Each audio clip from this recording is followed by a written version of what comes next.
Qandala waa magaalo xeebeed ku taala gobolka Bari. Qiyaastii 75 kiiloomitir ayay u jirtaa magaalo ganacsiga Puntland ee Boosaaso. Qandala waa dekedii hore waqooyi bari Soomaaliya. subax wanaagsan asxaabta sharaftiga qadarin taqaaya naga mudan waxaan dhex fadhiyaa degmada qadiimiga ee Qandala halkaan ayaan saaka shaahan cabaya waa arooriyo hore 6 subaxnimo weeye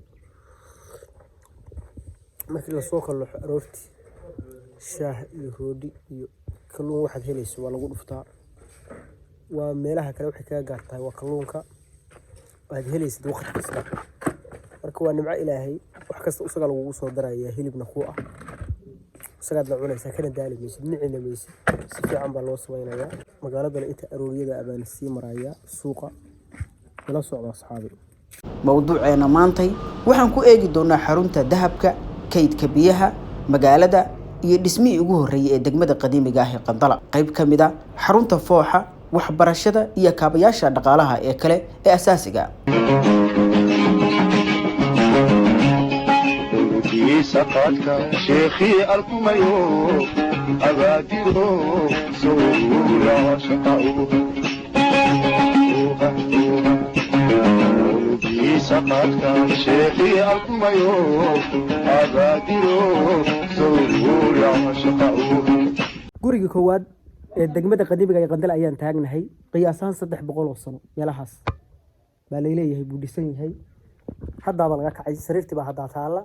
wali waa la degan yahay wax dibad tiro oo lagu sameeyo ma jiro taasoo ku tusinaysa farsamadii dadka hore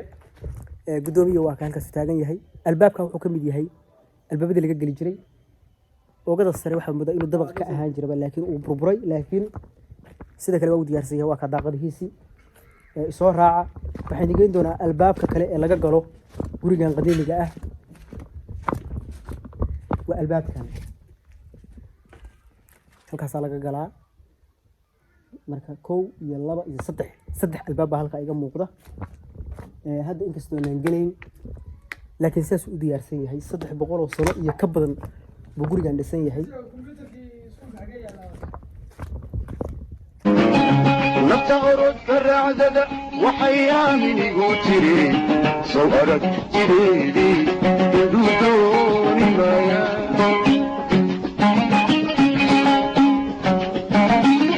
نفتغرد كالرعدد وحيامني قوتري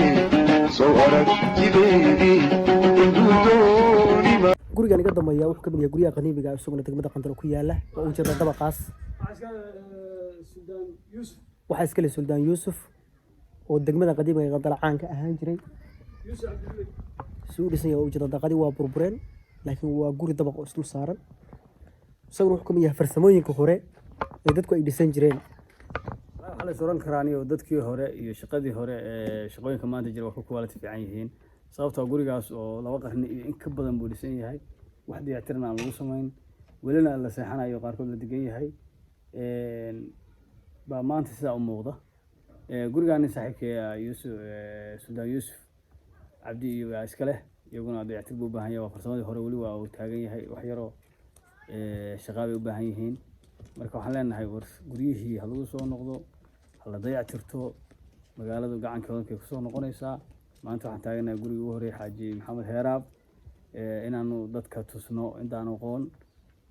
baan meesha u nimi iyo wariyaasha ay arkaaneen dhulka taariikhda leh meelo badan bay soo mareen guryo badan oo waxa weeye dad hantiilayaal ay deganaan jireen oo maanta dayacan bay arkeen cid kasta gurigeedii ugu soo noqoto hana dayactirano markasta saasaan u baaqanaa insha Allah guriga labaad ee degmada Qandala ugu qadiimsanaa waa ka markii Qandala la dhisayay waa guriga labaad ee la dhiso guriga koowaad ma waan tagi doonaa guriga koowaad oo guriga labaad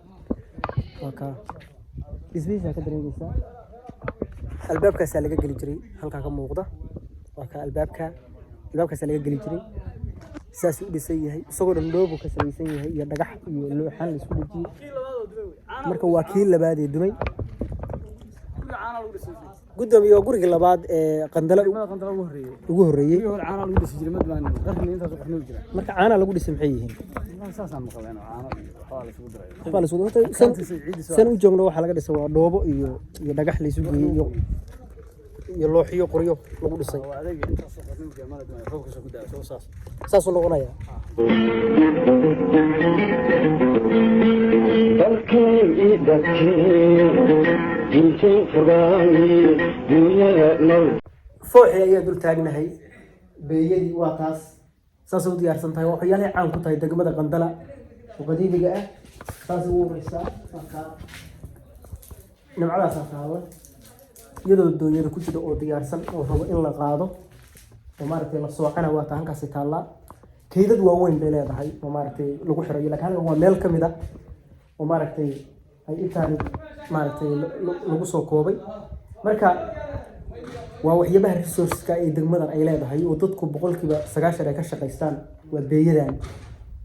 marka kaydka weynaa oo maartay beeyada hada wali ma tagin laakiin meesha ka jirta meelaha kale maartay lagu kala saaro inta taaganahay carafteeda oo jooga miisaanka waa ka u diyaarsan yahay gudoomiyaha waa kan gudoomiye ka waran waa beeyadii oo diyaarsan oo halka maartay waa beeyadii qaybta waxa la foox qaybtii quruxda badneyd oo qaar xanjada noqon lahayd oo xabagtaad baa ka maqan kan waa foox kan waa meydii hadda intaan taaganahay carafteeda waa istaagnaa laana banaanka hadda mar si fiican buu uraaya banaanka anoo marayo uga soo uraysaas ugu soo leexday marka waa meydigi waa meesha yaala meydigi uraata kala qiimaha uu joogo marka waxay ka waxyaabaha deegaanka Ilaahay ku minaysto oo dadku badan ay ka soo saraan nolol maalmeedkooda waa kaas ma sha Allah haddaad qayb kamid ah guriga dhigatoba kanaaco iyo wax kale is arki maysaan iyo xasharaadka iyo wixii kale soo diyaarsan waa kan ana kala jira marka meydii galgaas ku diyaarsan meydii hadda maqasho baro waa ka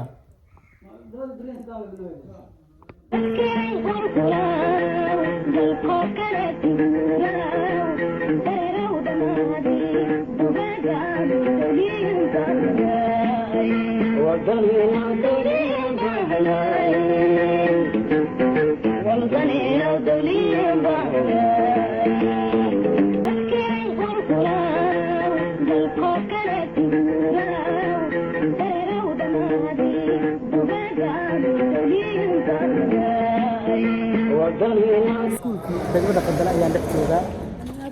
waa secondarygii iyo dugsiga dhexe isku jira halkan waxa ka socota dayactirka iskuulka qayb kamid ah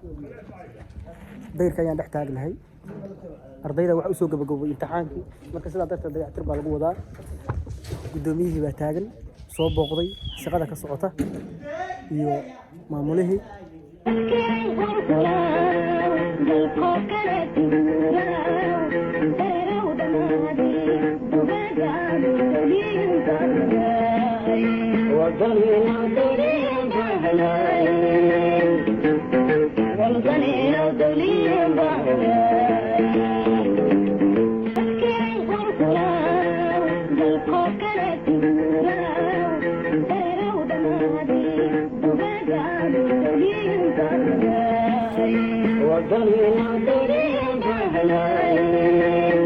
jaranjaradii waa tan halkan ayaa laga koraa insha Allah oogada sare ayaa u bixi doonaa waan soo fiirin doonaa haantan inkastay aad u dheer tahay nala socda asxaabi suuqina haantada waa dhamaatay qoladii injineeradii iyo mas'uuliyiintii sameysay baan suuqina insha Allah inaan xariir jarkii iyo loo sameeyo xilliga warbixinteeda iyo soo bilaabatay inta suuqina insha Allah waan ka warbixino